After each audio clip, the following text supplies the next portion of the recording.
Legislative day number 19 will now come to order. Please rise for a moment of silent meditation.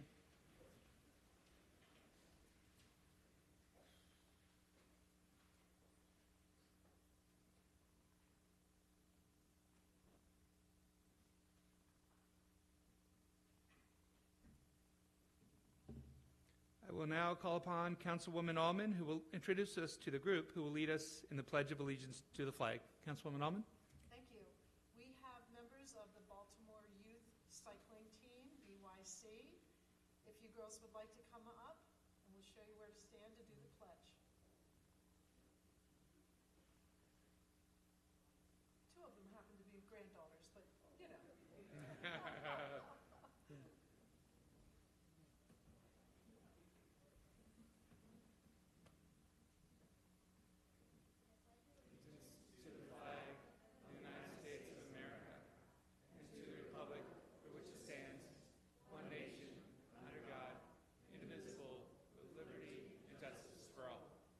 Thank you, girls.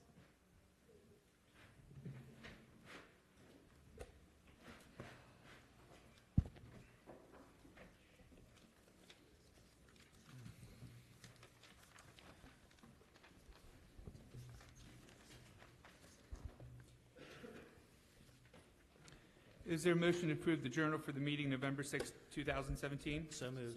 Second. It's been a motion, second, all in favor? Aye. Journal is approved.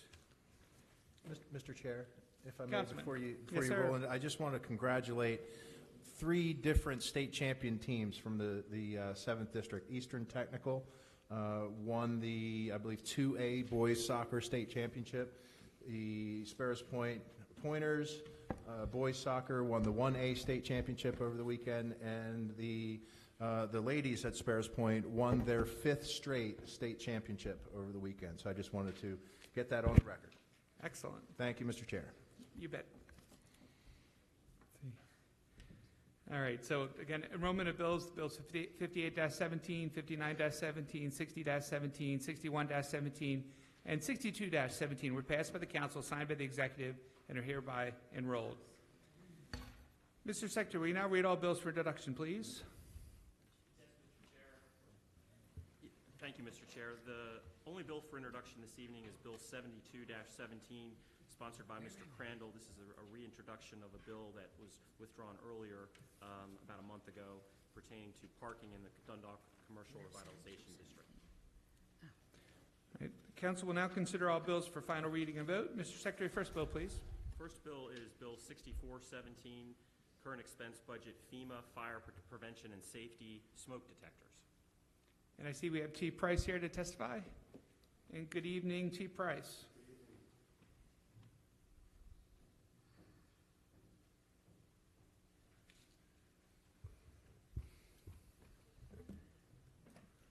Good evening, council members. Good evening. The administration is requesting a supplemental appropriation of federal funds totaling $589,048 to the FEMA Fire Prevention and Safety Smoke Detectors Gifts and Grants Fund program. The funds will be used to purchase 20,000 combination smoke and carbon monoxide detectors as part of a countywide residential smoke detector distribution and installation program. A little bit more about this. The county contributions portion of this is $29,452. This is 5% of the amount of the federal award. This award includes multilingual public safety materials, all installation equipment, backpacks for storage of detectors, etc.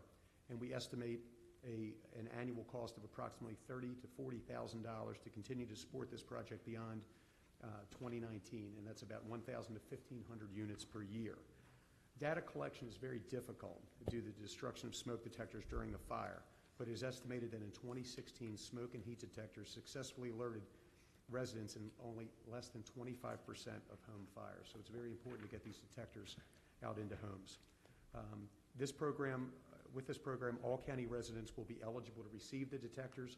However, we will be targeting areas with higher concentrations of poverty, and studies do suggest that low-income families are more likely to be impacted and injured as a result of a fire. As well, these are the combination detectors where they do the carbon monoxide as well. And last year, the department responded to over 250 calls to residences with excessive levels of carbon monoxide, and that truly is a silent killer. Annually, there are an average of 430 deaths due to carbon monoxide poisoning in the United States. And at the work session I did provide is just some maps for each. You can look at each of your councilmatic districts with the fires, some fire data, fire death data, and the carbon monoxide calls. So this does affect, this goes across the lines, district boundaries, truly affects everyone within Baltimore County, and we're very excited to receive this grant and very excited your pending approval. Thank you. Are there any questions or comments for the chief from the members? Councilman? Thank you. Chief, how is the public notified that these devices are available for installation? Well, when we receive this, we're going to do we'll do a media campaign, and we'll be using social media. That's the platform that we get most of our information out on at this time. But we're going to, and that does get picked up by mainstream media and many other media outlets. But the fire department does use an Instagram account. Now we also use our county. We'll use the fire department and the emergency management Twitter handle, as well as our Facebook page, to push this information out. And we're also going to be targeting community groups as well. We have a wonderful relationship within our with our 25 career fire stations, particularly with community groups and community leaders, and getting this information out to them, because they truly, I think, have the pulse on where this can be the most helpful. Okay, great, thank you. And once again, thank you to your department, the Department of Health, for your and the Emergency Management Division for helping with the water outage a few weeks ago in Dundalk. Yes, sir. Thank you for your work. Other questions or comments for the chief? All righty. Okay. Mr. Secretary, please call the roll on Bill 64-17. Mr. Quirk? Aye. Mrs. Allman? Aye. Mr. Catch? Aye. Mr. Jones? Aye. Mr. Marks? Aye. Mrs. Bevins? Aye. Mr. Crandall? Aye. Bill 64-17 is passed. Thank you, Chief. Mr. Secretary, next bill, please. Next bill is Bill 6517, Bond Ordinance. And I see Mr. Keith Dorsey come up to testify. Good evening, Mr. Dorsey. Good evening, Mr. Chairman and members of the County Council. The administration is requesting approval for the issuance and sale of bonds of $600 million. $250 of that is for our consolidated public improvement program, and the other $350 for the Metropolitan District projects. Those would be issued to fees the bands that were issued, the bond anticipation notes that were issued last spring. We're also requesting that there would be $600 million for new bands, bond anticipation notes that would be issued at the same time to take care of expenditures for the upcoming year, and then authorization for the possibility of refunding up to $2.37 billion in refunding bonds. That's just an authorization to allow us that if any time the market fell and it was in the best interest of the county to retire any of the outstanding bonds, that we would have the authorization to move quickly to do that. And then there's one other provision that allows for the purchase of development rights called installment purchase agreements that we have to support the agricultural program for the county. And so that's a request for us to be able to move ahead. The funds would go to, in terms of when I mentioned the Consolidated Public Improvement Program, it would help in terms of anticipated expenses for the schools, $153 million, public works, roads, and so forth, the $60 million, economic development, $10 million, and then lesser amounts for totaling $250 million, and then, as I said, $350 for the Metropolitan District. Questions or comments from the members for Mr. Dorsey? Councilwoman Nauman? Yes, Mr. Dorsey, in your opinion, what are the implications moving forward for the financial health of Baltimore County? This is an awful lot of money. In terms of the implication is that we are in the midst of a very aggressive program in terms of building, particularly in the schools. But it is going to have some strains in the future in terms of we are now getting to the point where we are going to be hitting up against the targets and the ceilings for our various ratios. And the county is going to have to act very prudently in the future in terms of maintaining us below those levels, or otherwise have to face some tough decisions, either in terms of revenues or expenditure side. But what this is, request for approval on this sale is one for at least addressing what is out there right now. But there are some very tough times ahead in terms of the proposal here.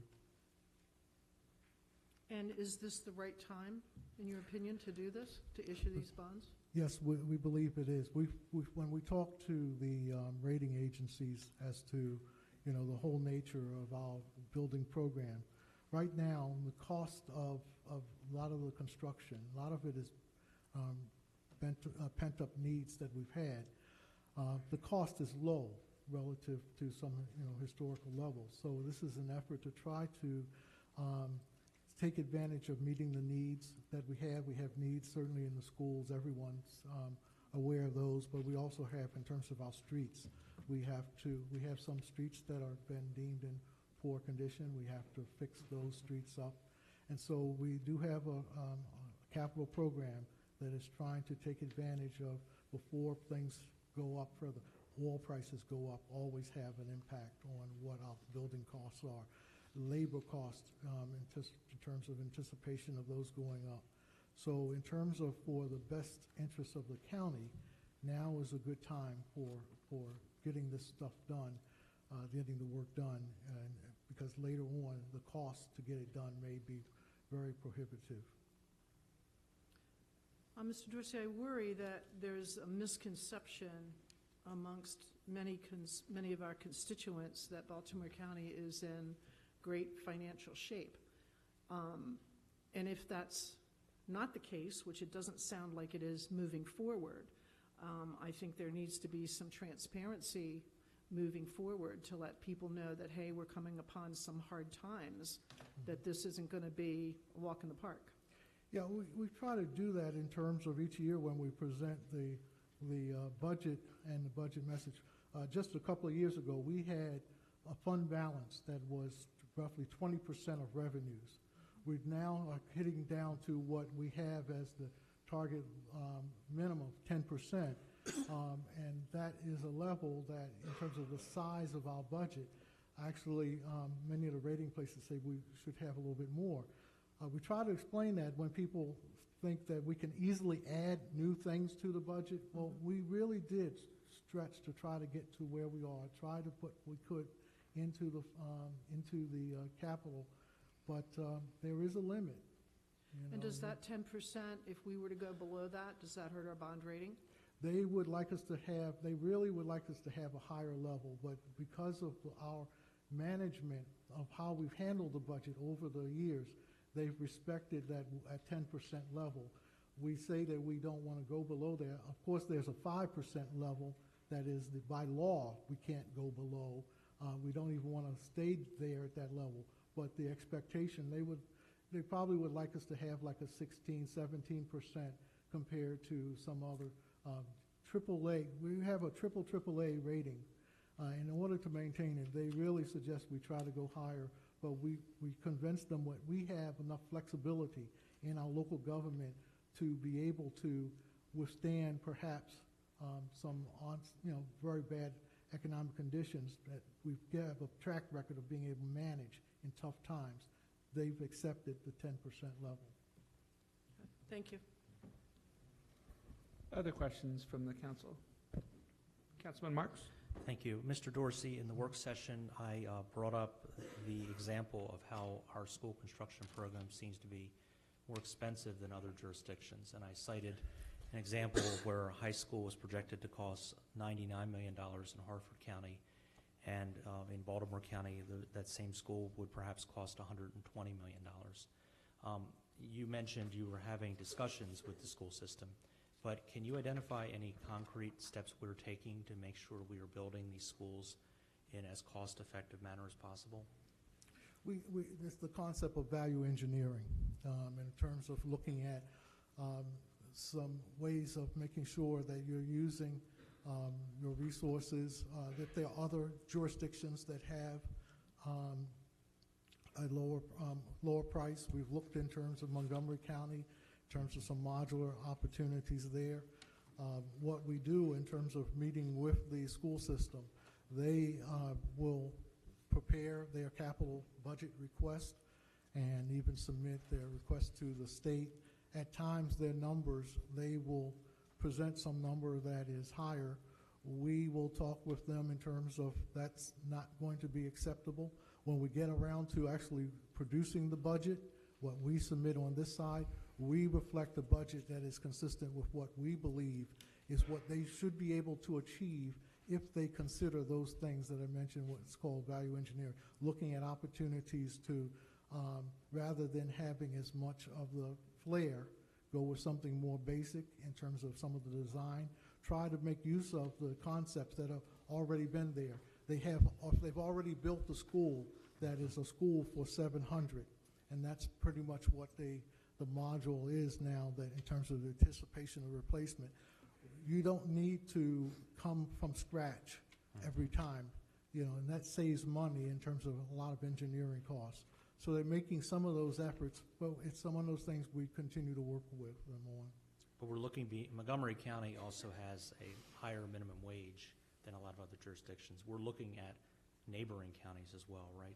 Hartford, Oh, Carroll. for sure. Okay. I mean, this is an issue that we have been looking at for quite some time. Back in the 1980s, we tried to get an arrangement with Carroll County to be able to work with the architect there to utilize the resource, the same module for there. We weren't successful because we couldn't get the state support behind it. We've been trying to get, the state to look at those efforts of, can you provide an easier way that you can have basic designs out there that any of the jurisdictions can make use of, and it would save them money. So we're hopeful. I think the current commission that's looking at school construction, I think that I may have heard that may be one of the things they're looking at right now. Okay, thank you. Other questions or comments for Mr. Dorsey? I have a couple questions, if I could, Mr. Dorsey. I know there's one particular person running for school board. This person's solution to building new schools would be just to spend all of our fund balance. I'm pretty sure I know your answer to this, but I'm just asking you, is that anything that you think would be prudent? No, well, right now, as I said, at 10%, then fund balances may be sitting at around $200 million. We have, by law, a requirement to have $100 million to maintain. The other, as I said, it does not allow for flexibility with the county. One, the state has already indicated that they may be facing $1 billion shortfall in the years ahead. We need to have a cushion to make sure that what's happened in the past, and that is that the state has pushed their shortfalls down the local government, that we're able to withstand that loss. There's the economic factors that are coming in. Right now, we are at the end of a 9-year expansion in terms of the stock market. That could come and reverse itself, and usually it is with business trends. So in terms of cautionary things, that would be an unwise thing to do for us to pursue going below 10%. Yeah, I couldn't agree more with you. And I know the credit agencies, as you said earlier, not only would they not recommend us reduce our fund balance, if anything, they'd like us to Go see it higher. increase it. So clearly that would be a bad move to do. Okay. Another question for you is the $153 million that is part of the CPI for schools. That's all existing school projects that are underway. In other words, that's not for any new high schools, for example, just to clarify. Right. That's not for anything that's not out there right now. It's a calculation of how much is going to be needed over the next 12 months based on projects that are already underway. Okay. I just wanted to just clarify that. And then, just to reiterate what we were talking about in work session, coming the beginning of next year, we will have forwarded about $230 million in county money forwarding for the state, hoping to recover that, from the state. And currently, the state is giving the county about $40 million per year. Is that right? Between 40 and 50, it usually stays about the same amount from year after year. So unless the state was going to fast forward more money to the county, it's going to take 4, 5, 6 years just to recover the amount of money that we're forward funding for the state. That's correct. Okay. Other questions, Councilman? Yes, thank you very much, Mr. Chairman. At the work session, I brought up the subject that Baltimore County had the second oldest inventory of school buildings in the state of Maryland. And I think that the formula that the state uses to determine how much aid we're going to get is in error, because it doesn't take in the fact that we have the second oldest school system buildings. Will the administration, when the session begins, will the administration make it part of their agenda to have the county delegation be advocates for changing that formula, for realizing that Baltimore County has the second oldest inventory of schools? To best of my knowledge, it's never been part of the county agenda. And it needs to be. The city of Baltimore did get $1.1 billion program to update their schools, because they were the oldest, had the oldest inventory of school buildings. So please, let's make this a top priority for the administration. Let's make it a formal request of the state. Mr. Kamenetz has made that his number one priority each of the last several years in terms of what is the legislative agenda for us going to Annapolis. School funding has been there, in terms of number one. He did, right after you mentioned the $1 billion for Baltimore City, right after that was done, he had a session, I believe, with even the county executive of Montgomery and Prince George's County, pointing out the needs of other jurisdictions and mentioning specifically at that time why Baltimore County should get its fair share, because, as you said, it has the second oldest school stock in the state. Going even further to mention that we aren't even really keeping pace in terms of population-wise, that if you were going to do it based on population, we're not really getting our fair share just on population, let alone the issue that you raised about the aging. So it has been Mr. Kamenetz's agenda for each of the years, going down to Annapolis, sharing with our delegation that in terms of all of the things that we're asking for, school funding is right there at the top. I have spoken with a number of members of the House and Senate delegations who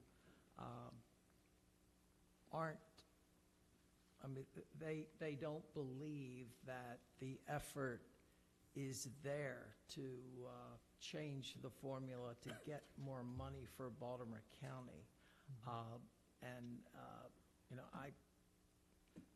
I do know that county executives at one time would have a public session where they unveiled the county's priorities. The House and Senate delegation and the council were invited, and it was a major kickoff event for the county's agenda. I don't recall that that's happened recently, and I just would suggest that happen again, because it needs the attention of the governor, of the legislature, to make sure that this county is dealt with on a basis that's equitable, and the fact that we have the second oldest inventory should be part of that formula. So I would hope that the county executive would consider again having these public sessions where he would unveil his program for the state. And because I know everyone up here would be more than willing to talk to our legislators to urge them to do something about this situation. That would be good.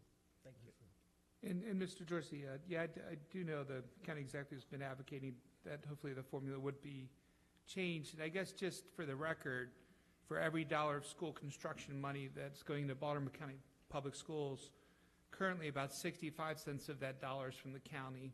About 35 cents of that dollar is coming from the state. That is correct? Well, it will vary in terms of particular type of construction. It changes whether you're talking about a brand-new school, a renovation, air conditioning, or some of the others.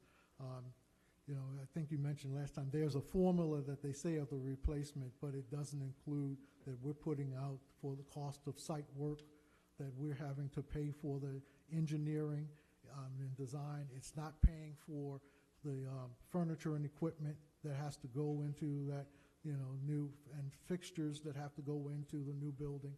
So that's where the percentage that's on paper, what they are indicating they would provide, goes down because they don't participate in the full cost of school construction. So you're saying the total overall cost, including everything, is 65 cents county, 35 cents state? Over time, you know, some years it's been a little bit more, a little bit less. And if the state wanted to, because they're concerned about the condition of our schools and clearly want to help and do what they can, could the state say, okay, well, 35 cents on the dollar, we're going to increase that to 45 cents, or we're going to increase that to 50 cents? Could they do that? Are they able to do that? It would be a change in some of their formula, but they would have the option. Part of their problem is the overall pot. The pot has stayed below, around 300 million or below for many years, and it's not grown.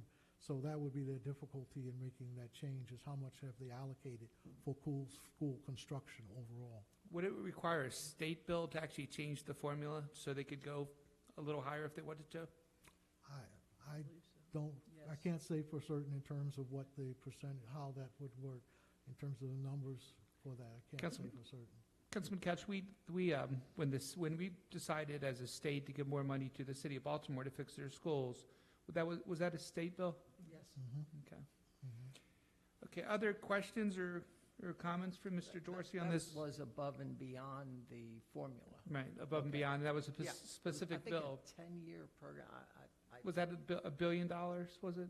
1.1. 1.1 billion, that, But it's not all state money. Right. Okay, so, yeah, it was a $1.1 billion program on top of what the formula now distributes. any other questions or comments? Obviously, this is a pretty big bond ordinance, and just want to make sure everybody's good before we vote. Any other questions, comments? All right, Mr. Secretary, please call the roll on Bill 65-17. Aye. Mr. Catch? Aye. Mr. Jones? Aye. Mrs. Bevins? Aye. Mr. Marks? Aye. Mr. Crandall? Aye. Mrs. Allman? Aye. Bill 65-17 is passed. Thank you, Mr. Dorsey. Thank you. Mr. Secretary, next bill, please. Next bill is Bill 66-17, sponsored by Council Members Bevins, Jones, and Almond, zoning regulations, residential uses in zones adjacent to CT districts. And Mr. Secretary, can you please read the first set of amendments to Bill 66-17? Yes, Mr. Chairman. The first set of amendments is sponsored by Councilwoman Bevins. There are 3 amendments to that set. The first amendment in that set would make some technical changes to the numbering and the lettering system that was initially used in the bill to be more in line with how the zoning regulations do it. The second amendment would indicate that no regulation or requirement relating to the bulk or area standards that are in the bill would apply other than those specified in the bill. And then the third would merely change the effective date to the date of its enactment. And any questions or comments on this first set of amendments? Seeing none, is there a motion to approve the first set of amendments to Bill 66-17? I'll move it. I'll second. Been a motion second. Mr. Secretary, please call the roll on the first set of amendments to Bill 66-17. Mrs. Bevins? Aye. Mr. Quirk? Aye. Mrs. Allman? Aye. Mr. Jones? Aye. Mr. Catch? Aye. Mr. Marks? Aye. Mr. Crandall? Aye. The amendments pass. Mr. Secretary, can you please read the second set of amendments to Bill 66-17? Yes, Mr. Chairman. The second set is sponsored by Mr. Jones and Mrs. Allman. This second set would essentially break out the CT district in the Owings Mills growth area identified on the Baltimore County Master Plan 2020 as a district where similar uses in the bill would be available in the BM zone in that near that CT district. So it would essentially allow what the bill allows for the White Marsh CT district area to be allowed in the near the CT district in the Owings Mills growth area. Mr. Chairman, Councilman Couch? can you tell me when these amendments were finalized? Today. Because this is the first I've seen them. Okay, I've read through them and, tried to put them in the bill. I understand what it does now. I was afraid that it had taken White Marsh out, actually. And then I, of course, concerned about Hunt Valley, et cetera, what effect it might, and it has no effect on Hunt Valley whatsoever. So what the bill does, it includes White Marsh, adds Owings Mills, and that's it, correct? Yes, sir. Okay, thank you. And please, from now on, try to share these amendments a little earlier than 6:10 or 6:15. Are there any other questions or comments on this second set of amendments? Councilman Jones? Yeah, I guess just a quick reply to my colleague. I mean, basically, the county master plan calls for the two growth areas to be Owings Mills and White Marsh. So when taking a look at the bill, we just thought it would be necessary, a good idea to make sure Owings Mills continue to be competitive with White Marsh. So there you have it. Just a little more, give us a little more time to look at these, to fold the amendments in the bill. It's not easy sometimes. Thank you, though. I'm fine. Any other questions or comments on the second set of amendments? Is there a motion to approve the second set of amendments to Bill 66-17? So moved. Second. It's been a motion and second. Mr. Secretary, please call the roll on this second set of amendments to Bill 66-17. Mr. Jones? Aye. Mrs. Allman? Aye. Mr. Quirk? Aye. Mr. Cat? Aye. Mr. Marks? Aye. Mrs. Bevins? Aye. Mr. Crandall? Aye. The amendment passes. Is there any other questions or comments on Bill 66-17? Any other questions or comments? Mr. Chair, Councilwoman Bevins. thank you. I would just like to echo what Councilman Jones said. The 2020 master plan identifies White Marsh as one of the largest centers in the county for job creation. And we all know that White Marsh, Campbell Boulevard, and Route 43 is creating a lot of jobs. So this bill essentially is going to allow residential to go within the White Marsh Town Center. Any other questions or comments on this bill? Is there a motion to approve Bill 66-17 as amended? I'll move it. I'll second. There's been a motion and second. Mr. Secretary, please call the roll on Bill 66-17 as amended. Mrs. Bevins? Aye. Mr. Jones? Aye. Mrs. Allman? Aye. Mr. Quirk? Aye. Mr. Catch? Aye. Mr. Crandall? Aye. Mr. Marks? Aye. Bill 66-17 as amended is passed. Mr. Secretary, next bill, please. The next bill is Bill 67-17, parking. And Mr. Secretary, can you read the amendments to Bill 67-17, please? The amendments in your books to Bill 67-17 are sponsored by Councilman Catch. The first amendment would change the scope of the coverage of the bill, striking York Road and inserting Old Moncton Road, its intersection with Old Moncton Road. It also strikes language that indicates a person who violates would be guilty of a misdemeanor and substitutes a vehicle parked in violation of. That was an amendment to address concerns by the police department in terms of their enforcement. The second amendment would request that the Department of Public Works post additional language on the no parking signs along the coverage area on Moncton Road to indicate that there is a $130 fine.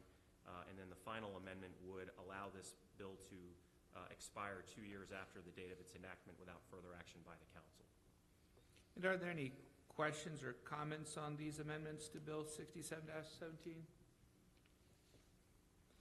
Is there a motion to approve the amendments to Bill 67-17? So moved.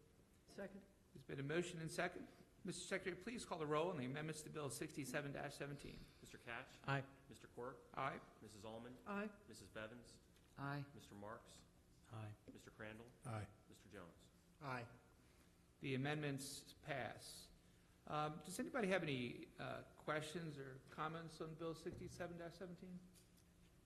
No, I obviously, during the work session, we had quite a bit of testimony, and I'm just hoping that this is going to solve a problem that we're having, the hike-bike trail in Moncton with the parking, with the crowds, with the circus environment that occurs on the weekend. So I thank you very much.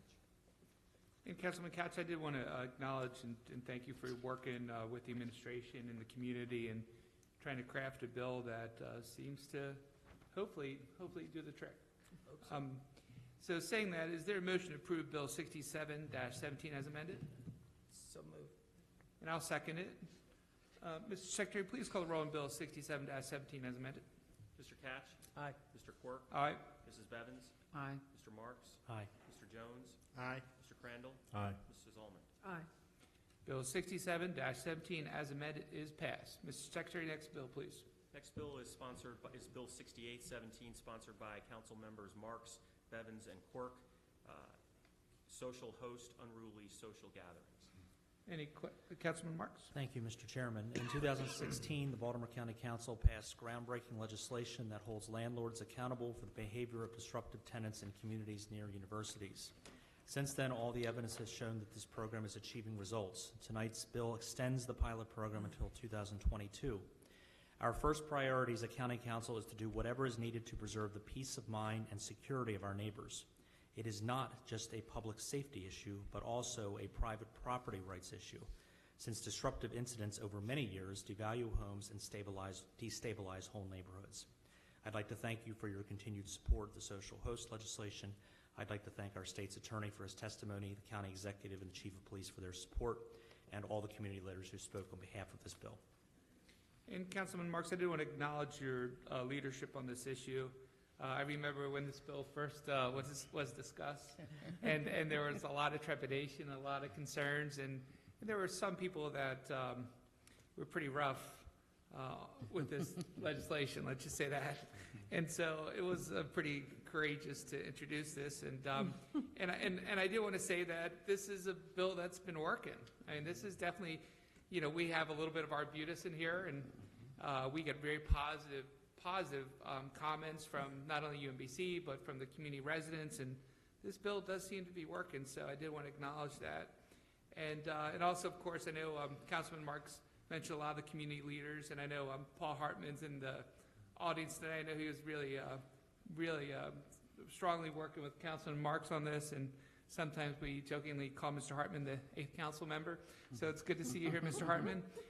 Any other questions or comments from the council on Bill 68-17? Mr. Chair. Councilwoman Bevins? Thank you. Yes, I just want to say that I was happy to co-sponsor this legislation with Councilman Marks. We worked together last year to include Loch Raven Village and the community of Nettie Shaw to the pilot program. And now we have new boundaries of Hillendale, Lock Hill, Glendale, Glenmont. And I can tell you, I was just at a few of those community association meetings, and they're thrilled to be included. So it was good working with you on this. Thank you, and thank you, Mr. Chairman. Any other questions or comments from the council on this bill? All right, Mr. Secretary, please call the roll on Bill 68-17. Mr. Marks? Aye. Mrs. Bevins? Aye. Mr. Quirk? Aye. Mr. Catch? Aye. Mr. Crandall? Aye. Mr. Jones? Aye. Mrs. Ullman? Aye. Bill 68-17 is passed. The council will now consider all fiscal matters. Extensive testimony was taken in the council's work session, November 14th, 2017. The witnesses who testified at the work session are available to restate their testimony if needed. If a council member has any questions regarding a particular fiscal matter, that item will be discussed as a separate matter. I will now call upon the Secretary to read the cover letter for fiscal matters 1 through 3.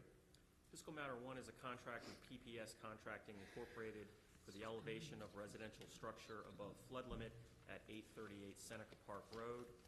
Fiscal Matter 2 is an agreement with Delta Hotels Baltimore Hunt Valley for accommodations of food and beverage for the hostage negotiation seminar. And contract number 3 is with KRA Corporation One-Stop Operator Services American Job Centers, Department of Economic and Workforce Development. Are there any questions or comments from the members on any of these fiscal matters? Hearing none, is there a motion to approve fiscal matters 1 through 3? So moved. Second. It's been a motion and second. Mr. Secretary, please call the roll on fiscal matters 1 through 3. Mr. Quirk? Aye. Mrs. Ullman? Aye. Mr. Catch? Aye. Mr. Jones? Aye. Mr. Marks? Aye. Mrs. Bevins? Aye. Mr. Crandall? Aye. Fiscal matters 1 through 3 are now approved. We will now consider miscellaneous business. Mr. Secretary, first item, please. First item, Mr. Chair, is a memorandum from the Department of Budget and Finance indicating that the award of a contract by process of other than a formal competitive bid must be, the announcement of those contracts must be read at the next legislative day session following the award of the contract. There are, I believe, 5 such contracts. First is with Mythix Incorporated in the amount of $245,533.40. The second is C&D Municipal Sales Incorporated, $113,400. The next is Norris Chesapeake Truck Sales LLC, total of $108,937. The next is Verizon Maryland LLC in the amount of $793,000. And finally, 2916 Protective Guard Services Incorporated in the amount of $48,906.18. Mr. Secretary, next item, please. Next item is Resolution 9917, sponsored by all members of the County Council, entitled Baltimore County Department of Health et al. Laws, Regulations, and Policies concerning the opioid crisis. And Mr. Secretary, can you read the amendment to Resolution 99-17? There is one amendment in your books, Mr. Chair, that requests that the Health Department, after it does its review, present its findings and recommendations to the Council and the County Executive within 6 months. Any questions or comments on the amendment? Seeing none, I'll move the amendment. Is there a second? I'll second. Mr. Secretary, please call the roll on the amendment to Resolution 99-17. Mr. Quirk? Aye. Mr. Crandall? Aye. Mrs. Bevins? Aye. Mr. Marks? Aye. Mr. Jones? Aye. Mr. Catch? Aye. Mrs. Ullman? Aye. The amendment passes.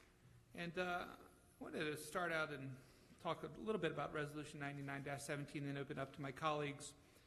Resolution 99-17 requests the Baltimore County Department of Health, in collaboration with Public Safety as well as other county agencies it deems appropriate, to review county laws, regulations, and policies relating to the opioid crisis in Baltimore County, and to make recommendations on the need for additional legislative action, if any, by the County Council to combat this ever-increasing opioid crisis. And I mean, this is clearly an issue that I think almost every work session, almost every legislative session that we have, this has been a fairly constant issue that I think every council member has been talking about. I know Councilman Crandall's had a lot of questions about different safe areas that we might consider. I know different counties, different municipalities are trying different things to make sure we're doing as much as we possibly can to battle this horrible epidemic. That's not obviously just a Baltimore County issue. It's an issue that not only has County Executive Kevin Cavan has been talking about and taking a lot of action on, Governor Hogan has been, the President has been working on this as well. And I think what we're all seeing is the statistics of all these opioid-related deaths that are exponentially increasing almost right before our eyes. And so, I mean, I can't thank the other council members enough. I think this is something that, you know, this cuts across any partisanship. This is something we all completely agree on. So saying that, do any council members have any thoughts, comments, questions? Councilman? Sure. Thank you, Mr. Chairman. Yeah, I was happy to co-sponsor this along with my colleagues just to make sure that we're doing all that we can in Baltimore County. We are, as a society, confronting the public health crisis of a generation. And the chairman, you know, talked about those statistics, and they're just mind-boggling. If you talk to our EMS folks and our firefighters, it's becoming a multiple daily occurrence that they're trying to resuscitate people that have overdosed because of these drugs. So now, along with trying to get people, one, not to become addicted, there's opening up pathways to treatment for those who are addicted. And the opposite side of the coin to that is that the state has moved to drug treatment centers, oftentimes placed in or next to neighborhoods, and there's a cost to that because, frankly, some of the folks that are patients at these clinics do not conduct themselves very well when they're coming to the clinic or coming out of the clinic. And our office is inundated with complaints about several of the clinics that are in our district. So I'm going to suggest, and I hope that my colleagues would join me in a letter to the state of Maryland to have the regulatory agency that oversees these clinics look into how do we prevent such nuisances occurring in neighborhoods around these treatment centers, because these are state licensed and state regulated facilities. And we're really, if you can read the tea leaves, we're going to see more of these centers pop up in all over Baltimore County. So I think we really need to have a handle on what the expectations are for the clientele of those treatment centers, and it really makes for a complex issue, because you're dealing with the public education aspect of it, you're dealing with potential legislation on the state level to prohibit the overprescribing of opioids, and then you're looking at pathways to treatment. When this stuff gets a hold of you, it doesn't let go. And I've heard statistics where only 2% of those who enter treatment actually get clean, and that's a very, very scary thing. So I'm glad that we're addressing this through resolution, and looking forward to the recommendations to see if there's anything the council can do more, as well as our agencies that are working on this. Thank you. Any other thoughts, comments, questions from the council? Mr. Chairman. Councilman Katz? Yes. When I bring this subject up and this resolution up at community meetings, it doesn't matter if it's suburban or rural areas of my district. This issue is of grave concern to everyone in Baltimore County. It doesn't matter where you live. It's affecting all our communities. And I want to thank the chairman for his leadership with this issue and his leadership in crafting this legislation, because we do need a set protocol especially when an individual is seeking help if this person has an opioid addiction problem. So, Mr. Chairman, I thank you, and I can tell you that every member of this council is very concerned about this issue, and it worked hard to make sure that this resolution is well-written, and thank you very much. Thank you. Any other questions or comments from the members? I mean, I'll just close on this. you know, I mean, clearly it's been an issue we've been reading about. I know many people have had unfortunately lost loved ones because of this opioid addiction. We recently, in partnership with the Wilkins Police Community Relations Organization and the president, Otis Collins, we were all talking about this issue, and we're like, okay, well, let's do a town hall meeting and let's focus on opioids. And we had the major of the police come, Major McCullough. We had our new captain from Wilkins Precinct. So we did a town hall meeting in Arbutus, thinking that we'd get 10, 15, 20 people come. 150 people showed up. And they showed up, in the stories and a lot of the information they were sharing is just really, just really concerning. And it's also obviously increasing crime in the area. People are breaking into different cars or properties. So this opioid thing, we really need to tackle it head on. And, you know, I do appreciate the work of the county executive already and the governor and up to the highest level and the federal level. Everybody's focused on this. So I'll be looking forward to the study.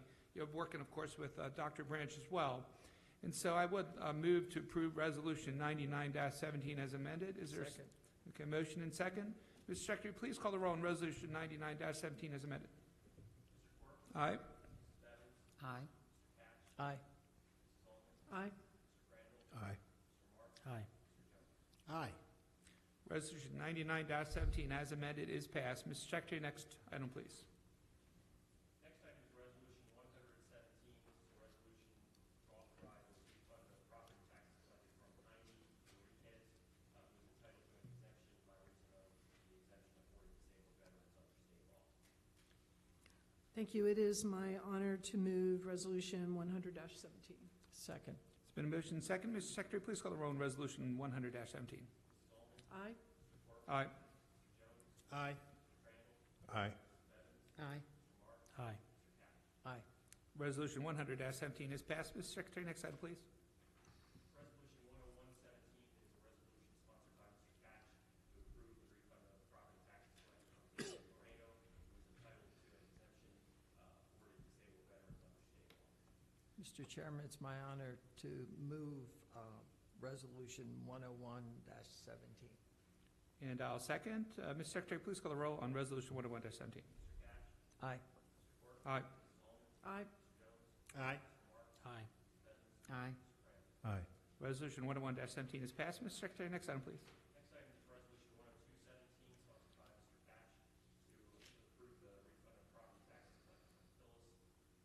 Strike that then. 103-17. That's withdrawn because it's a duplicate we did about 2 months ago. Right, so we're on Resolution 103-17. It wasn't my So fault. no double dipping. Sponsored by Mr. Jones. This is a resolution to approve a refund of property taxes collected from Tina Rose Jones, who is entitled to a partial exemption by reason of the exemption afforded to blind persons under state law. I will say this was also done previously, but we did not go back as far as we should have in terms of the refund period. Therefore, this resolution essentially piggybacks the one that was done about 2 months ago to have the refund period go back a few more months. Okay. It's my honor and privilege to move the resolution. Second. It's been a motion and second. Mr. Secretary, please call the roll on Resolution 103-17. Aye. Mrs. Allman? Aye. Mr. Quirk? Aye. Mr. Marks? Aye. Mrs. Bevins? Aye. Mr. Crandall? Aye. Mr. Catch? Aye. Resolution 103-17 is passed. Mr. Secretary, next item, please. Resolution 104 is sponsored by Mrs. Bevins.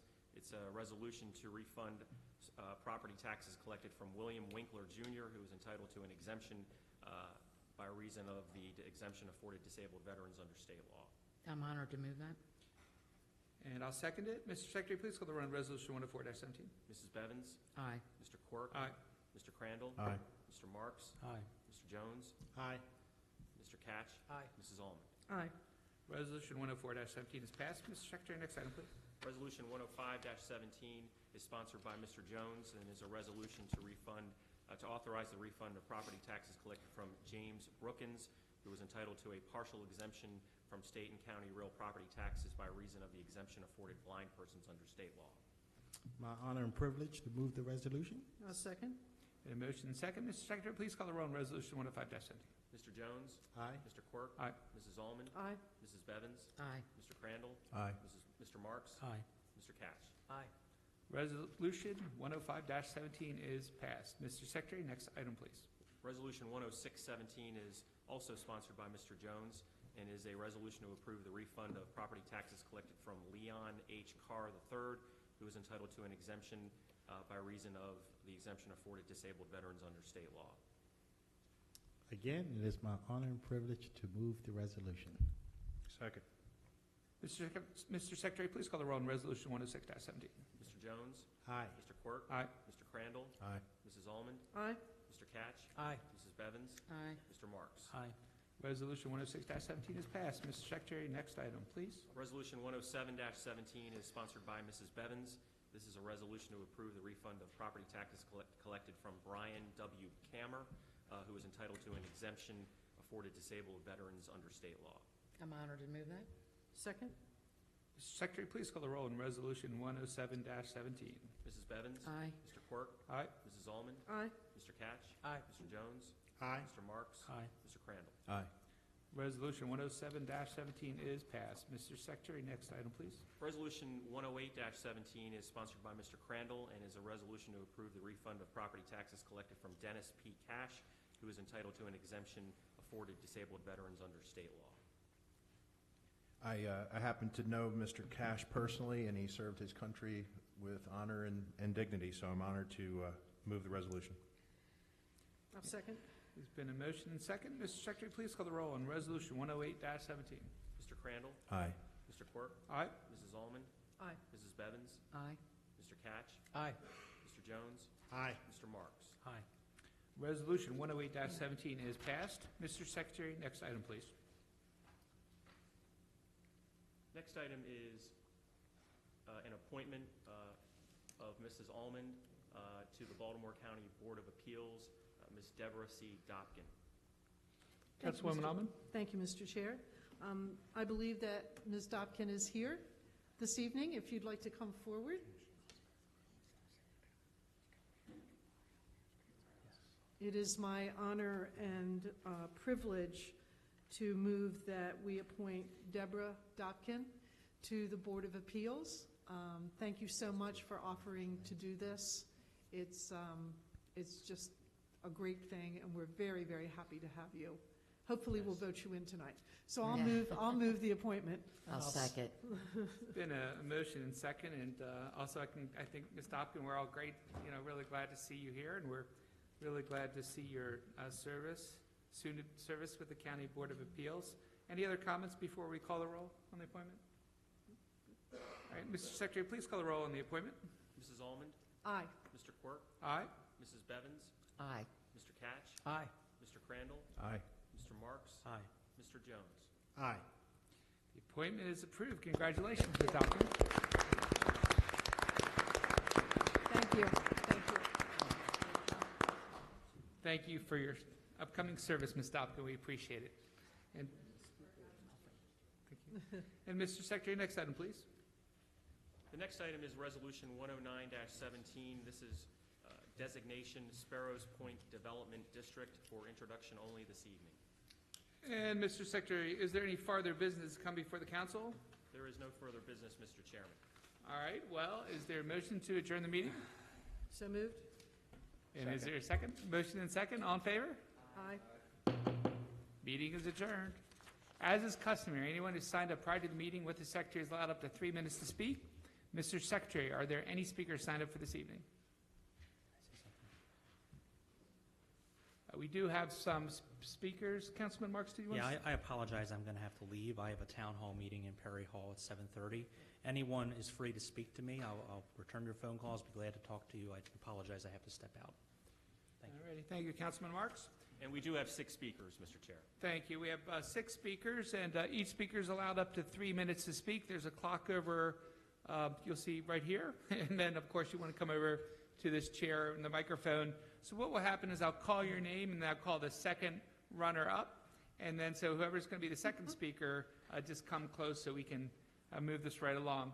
So our first speaker is Mr. Keith Hiss, followed by Steve Bretska. I think I'm saying that right. Mr. Hiss, if you want to come on up, and up to 3 minutes to speak. And after Steve Bretzka, Casey Brooks after that. And good evening. Thank you for letting me speak tonight. My name is Keith Hiss, and I'm representing the Kimberly Homeowners Association and the 30 homeowners within the community, many of which are here tonight on the right side of the room in the back. Our community is adjacent to the new 22,000 square foot, $6 million animal shelter, and this is why I'm here tonight. This shelter has made our life in our community unbelievably difficult due to constant high levels of noise and light pollution. A brief history. The old shelter was built over 50 years ago. It was a small 5,000 square foot facility surrounded by farmland. Then 20 to 25 years ago, homes were built on both sides of the shelter, Kimberly on one side and Manor Knoll on the other. There were no issues. The shelter was situated close to Manor Road, farthest from the homes. Then the new shelter was built, a 22,000 square foot metal building, which opened 18 months ago, a totally inappropriate size. Just as bad, it was put in a horrible location opposite the old one. We now have 30 outside dog pens within 50 feet of our property lines, which is ridiculous when you consider the lot size is 14 acres. How did this happen? First, no community input meetings. Second, the county didn't follow the zoning regulations that it imposes on us, the citizens, such as zoning regulation 421.1, which states that no kennels are to be within 200 feet of another property line. The noise problem is awful. From 7 a.m. to 5 p.m., the dogs are barking. This includes Saturdays and Sundays. Can you imagine? At night, the noise continues due to monstrous fans. The country quiet is gone. Now we are living in an industrial zone. Could you enjoy your home in these conditions? How would you feel if this were you? We went to the Greater Jacksonville Association meeting last week. Each of the 100 attendees were outraged. Why hasn't this been fixed? We have formally contacted every office in the executive branch. Everyone directs us to Mr. Homan's office. For over 24 months, we have now repeatedly contacted Mr. Homan's office. They ignore us. They never told us about the sound study commissioned. Now we know why. Mr. Catch finally got a copy. It shows the noise levels exceed those next to the Beltway, far exceeding state limits. And it recommends a sound wall around the perimeter, exactly what we've been requesting for 24 months. To make matters worse, we just found out that Mr. Homan's office canceled the quotation phase of this project, which was underway. So we come here to ask for your help. The executive branch is ignoring us. We need a co-equal legislative branch to demand action, to demand that the recommendations in the county's own sound study be enacted, to stipulate community involvement in the design of the sound wall, and to make sure the wall is built without delay. Thank you. Thank you, Mr. Hiss. Our next speaker is Steve Bretzka, followed by Casey Brooks.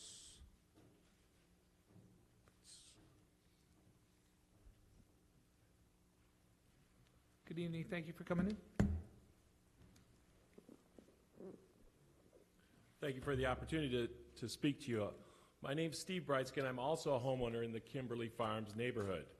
We have given each of you some materials that we ask you to fully read and digest related to this BCAS issue, as we need your help. I will just highlight a few pages that have the highest relevance.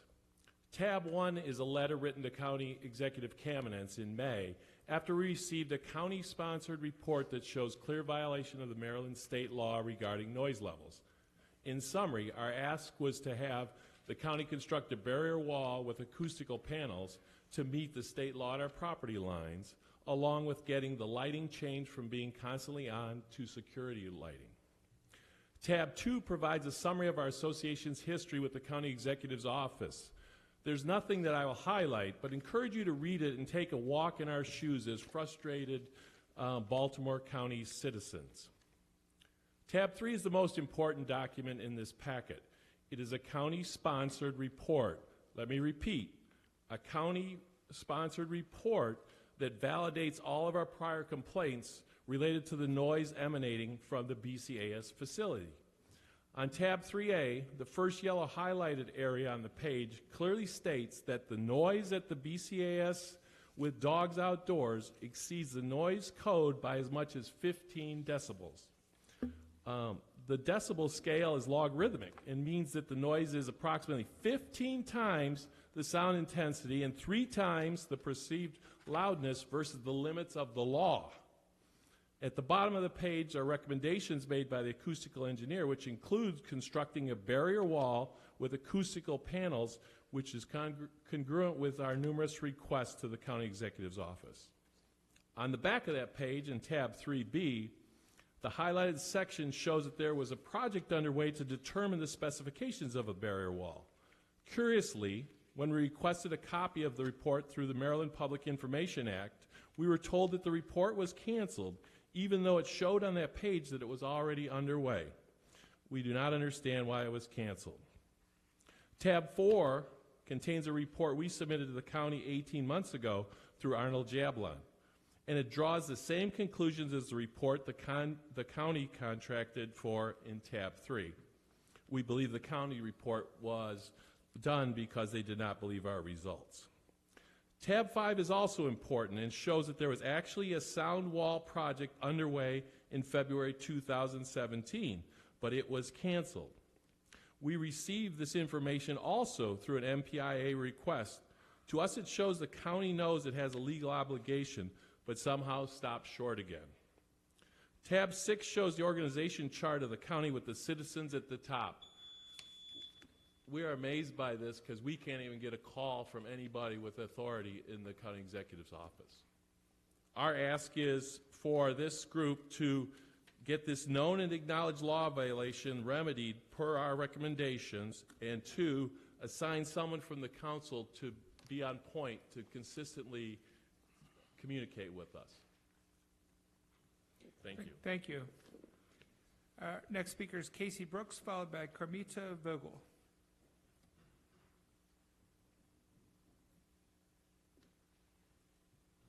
Good evening. Hello. Yeah, say it. I don't have much talking. Sure. Go ahead. I'm here on behalf of Kimberly Development and my family who owns the property closest to this kennel. Just want to show you a short little video that we created.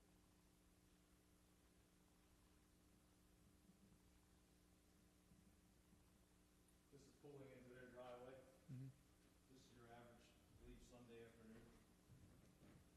Coming around the corner, there's 2 patios on this property, and then a suite.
And that's beyond a row of trees, evergreens.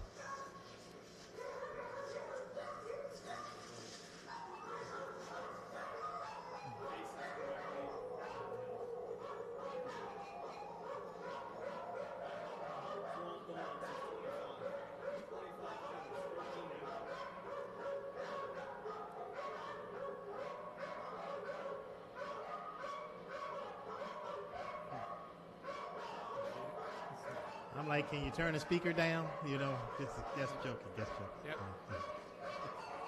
I know.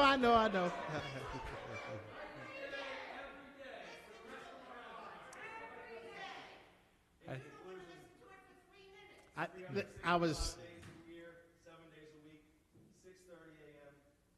to whenever they feel it, not including the lights and all the other noises. So, Point made, definitely a point was made. oh yeah. After you.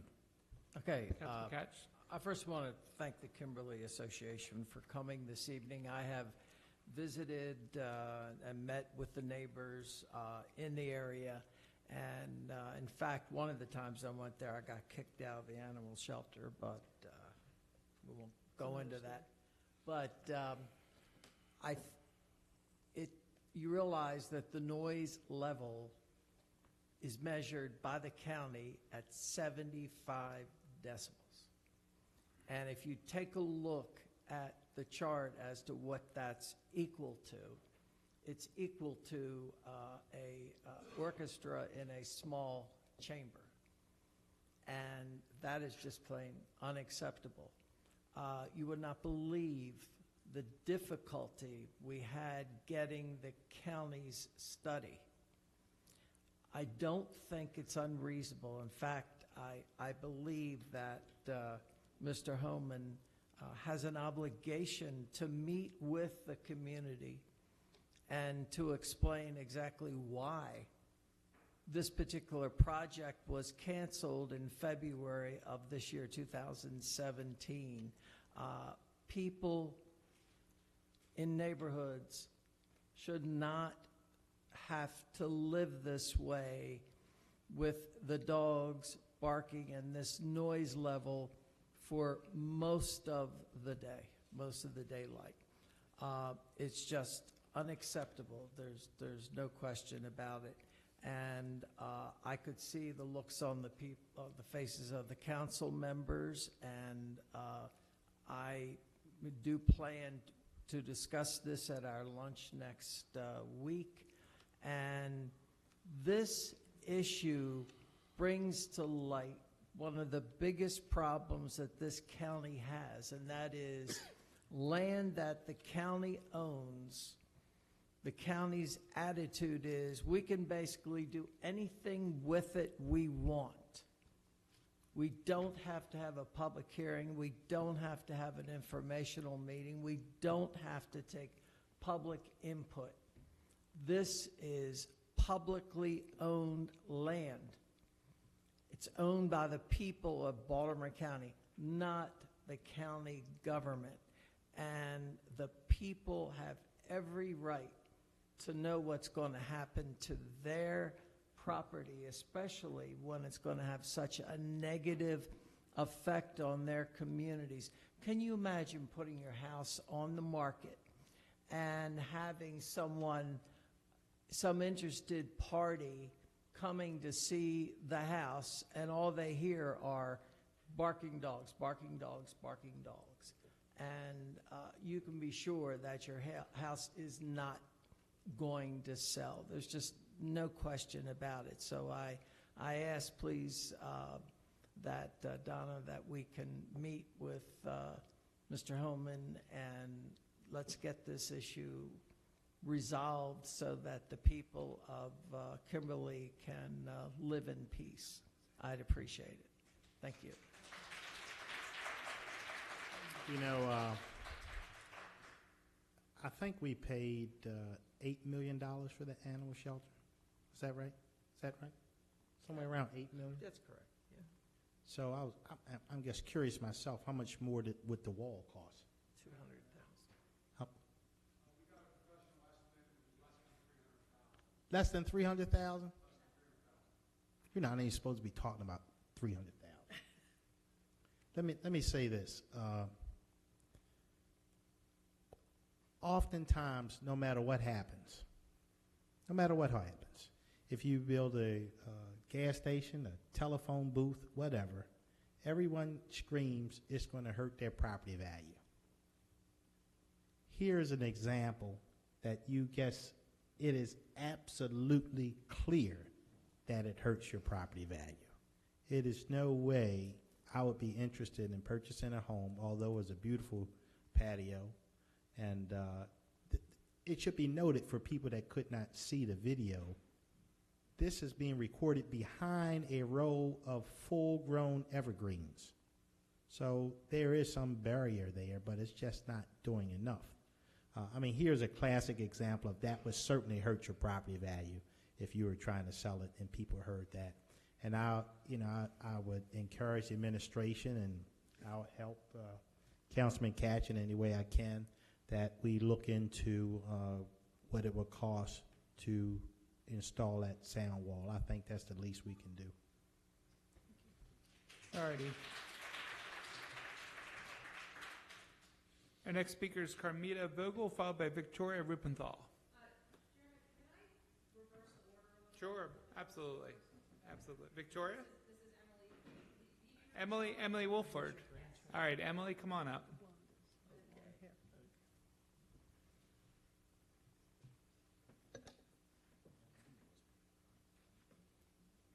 Hello and good evening to all. My name is Vivi Rupenthal, and I have been racing with Baltimore Youth Cycling for 3 years. I am one of our girls' team captains, along with my friend here, Emily Wolford. Part of making a successful team is having big, open, and hilly space for us to use for practice. We are here to say that we would like to thank Baltimore County Parks and Rec for letting us use Oregon Ridge, Banneker, and Northwest Regional Parks. Without these parks, we would not be the team that we are. Thank you for allowing us your time tonight, and thank you from BYC. Thank you. Thank you, Victoria. And Emily? Good evening. My name is Emily Wilbert, a girls' team captain along with Vivi Rupenthal from BYC. The members of BYC, Baltimore Youth Cycling, would like to invite you, the members of the Baltimore County Council, to our cyclocross race. The race will be held on Saturday, December 2nd at the Baltimore County Ag Center. It will begin at 8 a.m. and the races will continue throughout the day. The junior racers will be showcased in races beginning at 10 a.m. and we would love you guys to come out and see what the kids of Baltimore Recycling are doing. Thank you. Question for you. What type of cycling is this? Is this mountain biking or is this what type of cycling is this? So cyclocross is kind of a mixture of cross-country and bicycling, so you're riding the grass and mud and sand. Okay, so it's cyclocross? Cyclocross. Okay. So this is where you're bicycling and then you carry your bike sometimes? Yeah. Okay. We got to be in good shape for this. Good stuff. Yeah. I taught her everything she knows, by the way. Councilwoman Allman, is there some relation here? That might be my granddaughter. There you go. All righty. Well, we do appreciate you guys coming in. Thank you. And then our last public speaker for this evening is Carmita Vogel. And good evening, Ms. Vogel. Good evening. My name's Mita Vogel. I'm one of the board members for Baltimore Youth Cycling. Echoing what the girls said, thank you so much for having us here. And thank you so much for letting us have just an outstanding relationship with Baltimore County Parks and Rec. Baltimore County is so lush with amazing landscape and amazing parks. We have been very, very fortunate working with Barry Williams with Parks and Rec to use Banneker Park, Northwest Regional, and Oregon Ridge where we practice. We also last year used the Mount Vista Park for our race. This year we will be having our race at the Ag Center. This is a fully designed cyclocross race that will be happening on December 2nd. We would love to have anybody come. We have 73 kids on our team, predominantly from Baltimore County. We do have a few Baltimore City kids and Howard County kids. We have 14 coaches. We also support local businesses, so we have 7 local shop partners. We are not sponsored by any particular shop, but we have 7 local bike shops. We absolutely support buying local and spending local. And our races bring good people and good money into Baltimore County. MABRA, which is our overarching body, which is the Mid-Atlantic Bicycle Racing Association, is the fastest growing and largest bicycle racing association in the country right now. So the Mid-Atlantic region is exploding in regards to bikes. Baltimore Youth Cycling is one of those teams that is doing that. We started out 3 years ago with 30 kids. We are capped at 75 right now. We could probably put 500 kids on bikes across the county without even thinking about it. This is absolutely a sport that this county can get a hold of. We also have a road racing team. We use the Baltimore time trial up in by the reservoir, which is one of the other permitted races in Baltimore County. Vivi, actually, my daughter, is the Maryland Association time trial champion for 13-14s, and Emily, Miss Ahmed's granddaughter, is the Maryland Association time trial champion for the 11-12 girls. So thank you so much for having us. We'd love to have you come out. We will be racing all day, kids and adults. We race rain, mud, snow, sleet, anything but lightning. The kids do pick their bikes up and carry them up downstairs and over barriers and everything else. We race in the mud. If anybody wants to come out and take a spin, we'll get you a helmet and a bike, I promise. Miss Ahmed, I think, will be out, doing a little racing. Not on a bike, No, right? not on a bike. Okay. But again, I was thank you gonna say, so much. I'll see that. Yeah, See that. thank you so much, and we just really want to strongly encourage the council, please support biking in Baltimore County. I know that Councilman Catch has been out and seen us, and please continue to support biking in Baltimore County. It's good for the county, it's good for kids, it's good for the bottom line, and thank you so much. Thank you. Mr. Chairman, if I could just for a moment. Yes, please. Mita, thank you so much. And ladies, thank you so much for coming tonight. We very much appreciate it. It is an amazing thing to watch these young kids racing the way they do, carrying these bikes up and down places that I'm not sure I could even walk. But they do an amazing job, and I think we wanted to showcase them tonight so you can see where we've got some kids in Baltimore County doing some really great stuff, and we wanted to showcase that. So thank you for coming, and thank you, Mr. Chair. Thank you, Councilwoman Allman, and I did want to thank all of you for coming in as well. In Baltimore County, we do have a bicycle and pedestrian advisory committee that meets, and we really do try to work with the communities and try to plan different projects and different bicycle paths. And we have a lot of rails and trails groups as well that are working on that. And I know being by the Patapsco, we do have a lot of mountain bikers as well. And this is such a great unity between the bicyclist and the parks. A lot of the bicyclists take really good care of the parks and monitor the trails and really do a lot of good stuff for the parks as well. So, I, as somebody who's done a bunch of century rides in the past, but it's been a while, I do want to thank you all for coming in and coming in to speak as well. I think that's great. And also wanted to thank the community that's been affected by the animal shelter for coming in and spending your night with us. And we definitely heard you loud and clearly. And I did want to wish everybody a very safe drive home. Thank you very much. Happy Thanksgiving. Happy Thank you. Thanksgiving. Happy Thanksgiving. Take care. Bye-bye.